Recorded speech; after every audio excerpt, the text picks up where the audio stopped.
Hi friends, ഏവർക്കും ക്രിക്കറ്റോക്ക് മലയാളത്തിലേക്ക് സ്വാഗതം. അപ്പോൾ നമ്മുടെ T20 വേൾഡ് കപ്പിൻ്റെ രണ്ടാമത്തെ ദിവസത്തിൽ കളിയുടെ റിസൾട്ടാണ് പറയുന്നത്. ഇന്ന് 3 കളികളായിരുന്നു.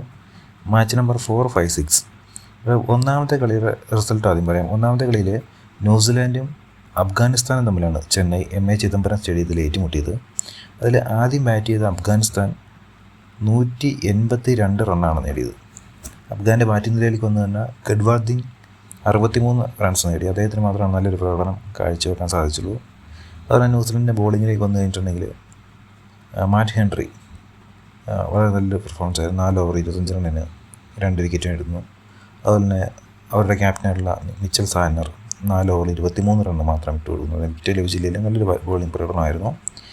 ഇനി ന്യൂസിലാൻഡിൻ്റെ ബാറ്റിങ്ങിലേക്ക് വന്നു. ന്യൂസിലാൻഡ് 5 വിക്കറ്റിന് വിജയിച്ചു. 17.5 ഓവറിൽ 183 റണ്ണ് വെച്ച് അവർ വിജയിച്ചു. അവരുടെ ബാറ്റിങ്ങിലേക്ക് വന്നു കഴിഞ്ഞാൽ അവരുടെ വിക്കറ്റ് കീപ്പർ ബാറ്റ്സ്മാനായിട്ടുള്ള ടീം സെഫേർഡ് 63 റണ്ണ്, 45 ബോളിൽ 63 റണ്ണ് നേടി. അതുപോലെ ഗൺ ഫിലിപ്സൺ 25 ബോളിൽ 42 റണ്ണ്.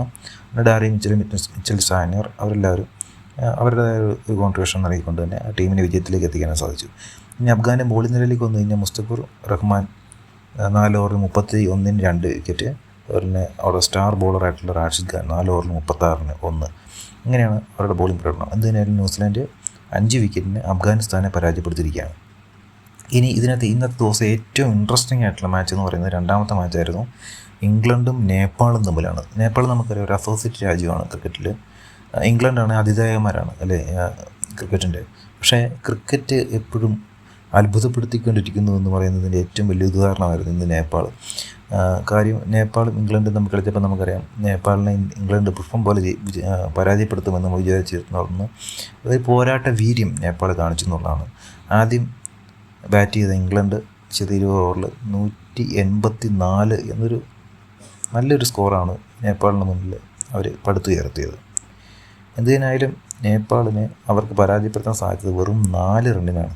നേപ്പാൾ അവരെ ചേസ് ചെയ്ത് 180 വരെ എത്തി എന്നുള്ളതാണ്. കളിയിലേക്ക് വന്നു കഴിഞ്ഞാൽ ആദ്യം ബാറ്റ് ചെയ്ത ഇംഗ്ലണ്ട് 184 റൺ എടുത്തെന്ന് പറഞ്ഞല്ലോ. ആദ്യം അവരുടെ സ്റ്റാർ ബാറ്റ്സ്മാനായിട്ട് വിക്കറ്റ് കീപ്പർ ബാറ്റ്സ്മാനായിട്ടുള്ള ജോസ് ബട്ട്ലർ 26 റണ്ണിന് അദ്ദേഹം ഔട്ടാവുന്നു.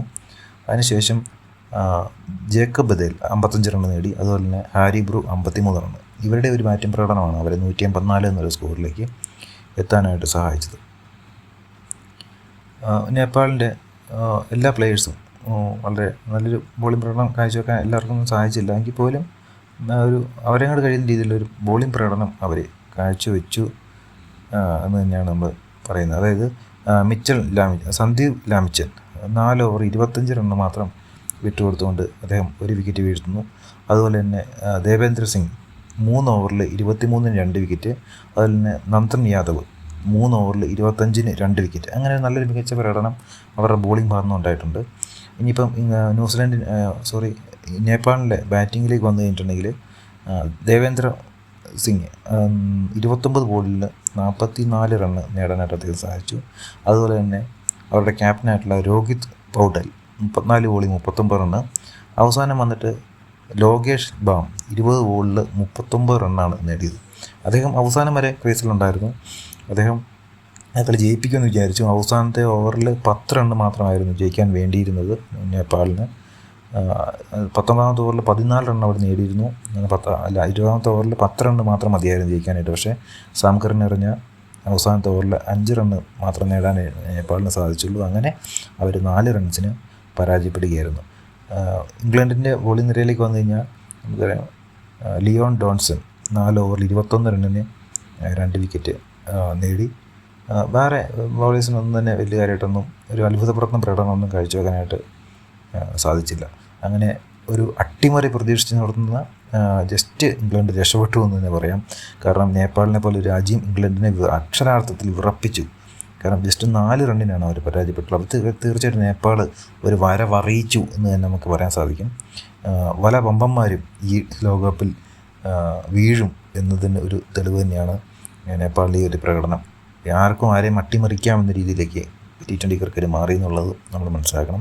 ഇനി മൂന്നാമത്തെ കളിയിലേക്ക് വന്നു കഴിഞ്ഞാൽ മൂന്നാമത്തെ കളി കൊളംബോയിലായിരുന്നു നടന്നത്. ശ്രീലങ്കയും അയർലൻഡും തമ്മിലാണ് നടന്നത്. അതിലാദ്യം ബാറ്റ് ചെയ്ത ശ്രീലങ്ക 20 ഓവറിൽ 163 റണ്ണാണ് നേടിയത്. ശ്രീലങ്കയുടെ ബാറ്റിങ്ങിലേക്ക് വന്നു കഴിഞ്ഞാൽ കുഷാൽ പരേര കുഷാൽ മെൻഡീസ് 56 റണ്ണാണ് നേടിയത്. അദ്ദേഹമാണ് അർദ്ധ സെഞ്ചുറി നേടി അവരെ ഒരു ടോപ്പ് സ്കോററായിട്ടുള്ളത്. ടോപ്പ് സ്കോർ ആയത് കുഷാൽ മെൻഡീസാണ്. അതുപോലെ തന്നെ കമൻഡു മെൻഡീസ് 19 ബോളിൽ നിന്ന് 44 റണ്ണ് നേടിയിട്ടുണ്ട്. ഇനി അയർലൻഡിൻ്റെ ബോളിങ്ങിലേക്ക് വന്ന് എനിക്ക് ജോർജ് ഡറൽ എന്ന് പറഞ്ഞൊരു പ്ലെയറുണ്ട്. ആ ബോളർ 4 ഓവറിൽ 17 റണ്ണ് മാത്രം വിട്ടുകൊടുത്താണ് 2 വിക്കറ്റ് നേടിയത്. വളരെ മികച്ച ഒരു ബോളിംഗ് പ്രകടനമാണ് അദ്ദേഹം കാഴ്ചവെച്ചത്. ഇനി അയർലൻഡിൻ്റെ ബാറ്റിങ്ങിലേക്ക് വന്നു കഴിഞ്ഞാൽ അയർലൻഡിൻ്റെ റോസ് ടെർ എന്ന് പറഞ്ഞൊരു പ്ലെയർ 34 റണ്ണ് നേടാൻ സാധിച്ചു അദ്ദേഹത്തിന്. അതുപോലെ തന്നെ ഹാരി ടെട്ടർ എന്ന് പറഞ്ഞ പ്ലെയർ 40 റണ്ണ് നേടി. എങ്കിൽ തന്നെ അവർ 143 റണ്ണിന് അവർ ഓൾ ഔട്ടായി. അങ്ങനെ 20 റൺസിന് ശ്രീലങ്ക വിജയിച്ചു.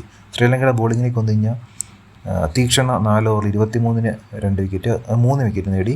അതുപോലെ തന്നെ വനന്തു ഹസരംഗ 4 ഓവറിൽ 25-ന് 3 വിക്കറ്റ് അങ്ങനെ നേടിക്കൊണ്ട് അയർലൻഡിനെ 20 റണ്ണ് പരാജയപ്പെടുത്താനായിട്ട് ശ്രീലങ്കയ്ക്ക് സാധിച്ചിരിക്കുകയാണ്. അപ്പോൾ ഇതിൽ കമൻഡു മെൻഡീസാണ് ആയിട്ടുള്ളത്. ഇംഗ്ലണ്ടിൻ്റെ അതുപോലെ നേപ്പാളിൻ്റെയും കളിയിൽ വിൽജാസാണ് ആയിട്ടുള്ളത്. വിൽജാസ് അവസാനം 18 ബോളിൽ ഒരു 39 റണ്ണ് നേടിയതുകൊണ്ടാണ് അവർ 184 റണ്ണ് നേടാൻ സാധിച്ചത്. അദ്ദേഹത്തിന് ഒരു വിക്കറ്റും ലഭിച്ചിട്ടുണ്ട്. 2 ഓവറിൽ 17 റണ്ണിൻ്റെ വിക്കറ്റും ലഭിച്ചിട്ടുണ്ടായിരുന്നു. അപ്പം എന്തായാലും മനോഹരമായിട്ടുള്ളൊരു T20 വേൾഡ് കപ്പിൻ്റെ ഒരു ഡേ ആണ് ഇന്ന് കടന്നു പോയിട്ടുള്ളത്. അപ്പം നേപ്പാളും ഇംഗ്ലണ്ടും തമ്മിലുള്ള കളി തന്നെയായിരുന്നു ഏറ്റവും ഇൻട്രസ്റ്റിംഗ് ആയിട്ടുള്ളത്. അപ്പോൾ നാളത്തെ കളി ഏതൊക്കെയാണെന്നുള്ളത് നമ്മൾ ഷോർട്ട് വീഡിയോ ചെയ്യുന്നതാണ്. കൂടുതൽ കളി വിശേഷങ്ങളുമായിട്ട് നാളെ വരാം. നാളത്തെ കളിയുടെ എല്ലാത്തിൻ്റെയും റിവ്യൂ നമ്മൾ വൈകുന്നേരം ചെയ്യുന്നതായിരിക്കും. അപ്പം നമ്മുടെ ചാനൽ അപ്ലോഡ് ചെയ്തിട്ടുള്ള ബാക്കി എല്ലാ വീഡിയോസും എല്ലാവരും കാണുക. നമ്മുടെ ചാനൽ സബ്സ്ക്രൈബ് ചെയ്യുന്ന കാര്യം കൂടി എല്ലാവരും പരിഗണിക്കുക. വീണ്ടും പുതിയൊരു വാർത്തയുമായിട്ട് വരാം. Thank you.